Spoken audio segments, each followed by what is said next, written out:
Dark Santa here, coming at you guys with a deck profile. Sorry that I haven't been like making the videos as fast as possible, but they're gonna come along. So this is the Monarch deck that I'm running right now. It's like a work in progress still. This is just the way that I've been testing it. It's been working out pretty good for me. As the regionals coming up, might be a lot different. I'm testing like Jack's Knight and stuff like that. But as of right now, this is the way I have it. Hopefully you guys enjoy it. Hopefully there's not too much glare. And yeah, here we go, guys. So I'll explain things that need to be explained, I guess. So I run 3 Ether. I mean, it's the best monster.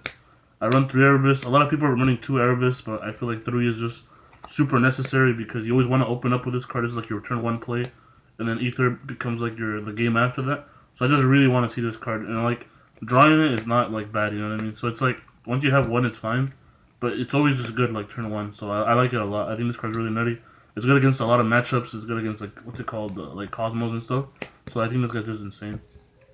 And then the 2 Karas, I don't like 3, and I bumped it up to 2. Just because when I was playing 1, I drew it a lot, and I always wanted 1 in the deck, so that's why I ran the second one. Because there's always 1 in my hand, and at least there's 1 in the deck that way. So yeah, I like it. And then I mean, like, drawing it isn't like very, very bad. Like, it's pretty bad, but like not like, you know, it's not a losing situation. And then 2 of those and 2 of these. To me, this was my perfect ratio. I like to always dump 1, and then always have access to these in the deck, so usually just dump the other one or whatever, and then get the other one from the deck. That way the play becomes really good like later. But you don't really want to summon these guys, it's really bad. Most of the time I just dump them with Beatrice. And yeah, so there's that. And then I run 1 blue layer and 1 red layer. I didn't want to run more than this. I don't know, every time I play it, red layer starts becoming more and more ass because I have them sometimes in my hand dead. Because I want to bring out the trap during their end phase and stuff like that. So this card's kind of like whatever. Like, he serves his purpose, I guess, because he's also like a tribute monster. But I just don't want to have multiple of this card, and I could see myself cutting him like in the future. So, but as of right now, he's like decent. Like he still does what he needs to do. It's still really good to like do this and to this or whatever. And then most of the time, I just let this die, and then once I summon this, once this dies, I bring this back. That way, it becomes tribute fodder, and then once this dies, then I put both of them back. So yeah. And then I play 1 Ghost Ogre. I like the fact that I could make Omega, like what's it called, turn 1. I think Omega is very, very powerful. And this card just starts, like, it's just a good card, like, in general. Like, it's good when the people make, like, the Dante with, like, the, what's that thing, with Terra Top or whatever. And it's also just a good card, like, in general. Like, it helps in the mirror match. You just kill off their big guy or whatever. And he's just really good, like, I like him a lot. Like, but most of the time I just use him for, like, synchro fodder. It just becomes Omega, and I think Omega's the nuts in this deck. And then, 2 Max C, I don't like 3, I like 2 right now. But I'm gonna test out 3 because Cosmos is becoming more relevant with like all their combos and stuff. 1 of these I draw this a lot, but the play is still really, really good. I might play 2 though, just because like I said, like I draw hit like a lot. And I played this one because like I said, I was testing out Jack's Knight, so I just kept it in here. I don't think it matters which one you play. If you're summoning Garnet, you're either really ahead or really behind, so it doesn't matter. 3 Patheism, I mean it's the best card. Search out the best card. Stormfort's still really, really good. And that's why I played 3 of that, obviously. And then I played 3 Return. Most of the time you use 1 or 2. Once you get like 2 searches off of this, it's like you're so far ahead. So you can always just pop it off with Karaz. So that's why you play it. 1 Domain. I think Domain is really, really strong. I always search it out so I can make Beatrice turn 1. I think Beatrice is like the nuts. 1 Frost. 3 Brilliant Fusion. I think Brilliant Fusion is like, I don't know, it gives you so many pluses. But like I said, I might play 2 Seraphonite and 2 Lazuli, whatever their names are. 2 Emergency Teleport, like, it's really good. And 3 of the Trap, because you need the 3rd one against the mirror. You want to have 2, like, cycling each other, coming back and forth from the field. And you want the 3rd one just to be recycling your graveyard so you can get more advantage on the mirror match. And that's it for, like, the main deck. Let me know what you guys think about it. And I'll go through, like, the side deck and stuff like that I have right now. So I'm playing Double Veiler for the Domain Monarch Mirror. I was trying out Master Restricts, but most of the time they just like twin twister it away, and it just becomes like whatever's. And then also like this is good because when you go second, you can just always pitch it or whatever. Since you usually want to go second, so like you don't really want to go first against the mirror. So this is just better at least for me, anyways. And 2 Flying Seas. I don't have the cherries, so I'm playing this for right now. But when I get the cherries, these are gonna become cherries.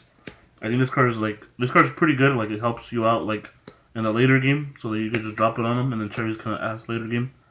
Though that's why I like, but for sure I'm gonna play cherries just because if you draw it, like if you draw cherries, it's like auto win. Like if you draw turn 1, The third maxi, like you need it. One Majesties, it's searchable, so I don't really want to play two of this card. It's really good though, don't get me wrong. Three Twin Twister beats the meta, like it beats the card that beats you. Two Decree because that Quick 4 deck's starting to become more relevant, so I just want to have an automatic out to that deck. Two Chaos Trap Pulse, it's good against the mirror. It's just a good card in general, like it's just good against everything right now. And then I played two of this because you guys don't know what this does, it just counters a spell and then they can't use it for the rest of the game. So essentially in the mirror match you counter Stoneforth or you counter Pathyism and then like you win. So there's that.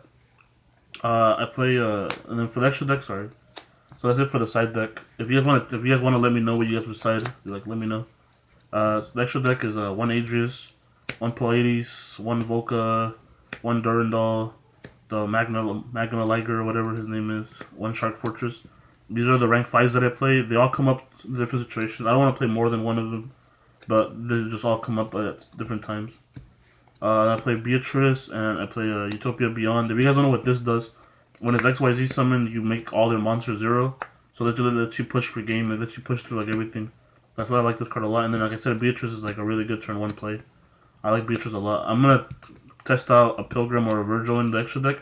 Just so when this dies, I could get a plus off of it or whatever. And then Gaia Dragon, whatever. This guy's the nuts. Like, you put him over, like, most of the time you put him over the Volca play, or you put him over the Shark Fortress, and when Red Layer dies, you can bring this back and then put it over it or whatever. So that's why he's there. And then the rank 8s that come up a lot is Felgren, Harbinger, and Lancelot. Like, they're just different scenarios, but they're all really, really strong. And then the level 8s, I play Scrap Dragon and Omega. Omega is like your go-to turn 1 because he lets you recycle. Like, if you ever get like Idea and Adios in the grave, you can always banish the Adios to throw summon the Idea. And then during the standby phase, you put back the Adios. And that way you get a spell card during their turn, and then you get to use the effect regardless.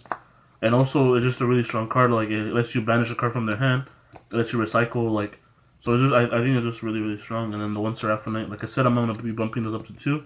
I might cut the Ghost Ogre and then cut these 2 for like a second Seraphinite. And then like one of the extra decks. So if I get cherries, it's going to be a Dante. So play Dante, guys, in the extra deck. That way you can also put the Dante on top so that people think you're playing Burning Abyss. Or it's going to be a Pilgrim if I can't get the cherries. I think Pilgrim's really good because BA can't really deal with like Beatrice. And then once they deal with it, you get a Pilgrim out and then they can't be targeted. So there's that. So hopefully you guys enjoy the deck profile. There's a lot more videos coming up. And hopefully my explanations were pretty good. Hopefully the first video was good for you guys. And yeah, guys, peace out. Have a good one.